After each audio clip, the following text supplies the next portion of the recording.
I'm Cheryl Hoffman, and this is the DreamWeaver XE VM6200D from Brother.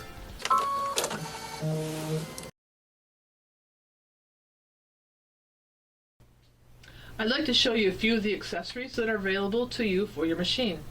First one I have here is the 4x4 embroidery hoop. This one works very well when you want to do things like left chest embroidery or when you're doing children's clothes. This one's very often used, and most of the designs that we initially start with will all fit in this hoop size. The next one I have is a 6x6 frame. This one works really well when you're working with quilt squares, because say you have an 8x8 square, you have a 6x6 hoop, so it's very easy to get it automatically centered in the middle for yourself, and your designs turn out right where you expect them to be. Now I have two here that are really fun to work with. They're referred to as border frames. The one here on my left is a 4x7" stitch field, and the one on the right is a 4x12" stitch field. So depending on your design, which one, they're both as easy to work with as each other. You just get more space obviously in here. Now all four of these are already ready to be used on the machine without any updates or any upgrades. You simply put your hoop flat. It's smarter to leave your hoop flat to go underneath the embroidery foot. Slide it right in. Then all the hoops will have this mark right here on the bracket. This piece slides right in underneath the latch. Slide it till it can't go any farther, and then lower the lever down and you're good to go. I have an accessory here that many of you quilters would like, and even garment sewers. This is what's referred to as a 2-thread cone stand. Now this one is really great to work with, especially when you have the larger spools of thread, and it's very easy to install.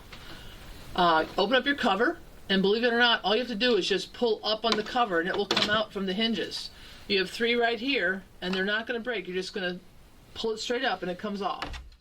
Now this 2-thread cone holder has the same pieces. Just put it right back here, push down, and you're all ready to go. Now this extends up, so you have a tree for your thread stands, and you just take whatever size spool of thread you want, put it right here, catch your tail right here, and then you go here and continue your threading just as the regular way I showed you earlier. Then I come to the bobbin tension, come right around the front. Now this machine is well supplied with a lot of space right here, but sometimes we want more space to the left of the needle. Brother offers you this, what's referred to as an extension table. This gives you a lot of space. Now I'm going to show you how easy it is to install this.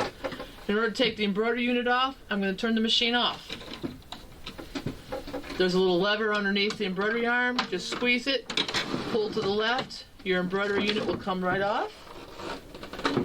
And then you can put the table on in place. And before I do that, you have legs under here. There's 4 of them that will snap up to be able to hold it up. And notice here, this is your knee lift. This is a storage for the knee lift, and when you want to use it, pull it right out.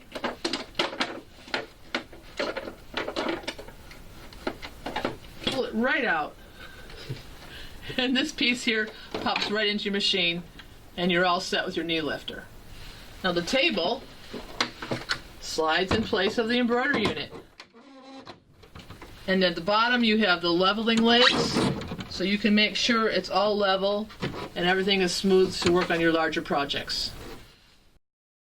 And now to help you with your larger projects, there's another item from Brother called the multifunction foot control. Now this portion here is like your regular foot control that you've been used to running your machine. So you get this pedal. You also get what they refer to as a side pedal. You notice the bar in between. That's because you can actually undo this bar, just loosen the screws, the pedal will be released, and you could actually turn this bar around to the other side. So if you wanted to, you could have the side pedal be on the right instead of the left. Now I'm going to leave it right here, and then I'll show you how you can set the pedals to do what you want them to do. Okay, now to go there, we're going to turn the machine back on.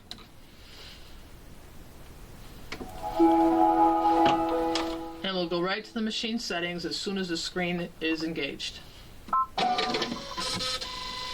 Down here in the bottom left-hand corner, you go to our machine settings. And on this machine, you want to go to page 3, 2. And here we have multifunction foot control.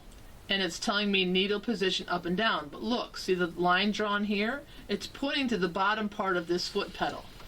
So on the foot controller, it's referring to this bottom portion, which is referred to as the heel kick. You can actually set the heel kick to do what you want it to do. If I scroll through, you'll see you can make this be a single stitch. You could make it be reverse stitch. You could have it be for thread cutting, which means like your scissors. And you can have it be for needle position up or down. So if you stop, you want your needle up, you just do your heel kick and that will do that to the needle.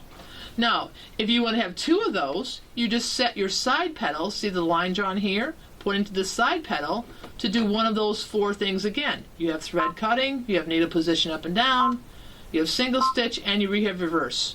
So you could actually set this in any combination that you like. So you could make this be reverse, you could make this be thread cutting. So what you would do is you would be sewing along, depressing this part of the foot. You get to the end of your sewing, you would do this part, so it would do reverse. And when you're all finished, you tap this one, it will cut your threads and release your project. But the beauty is you set it whichever way you want it for any project you're doing, and you can change it at any time.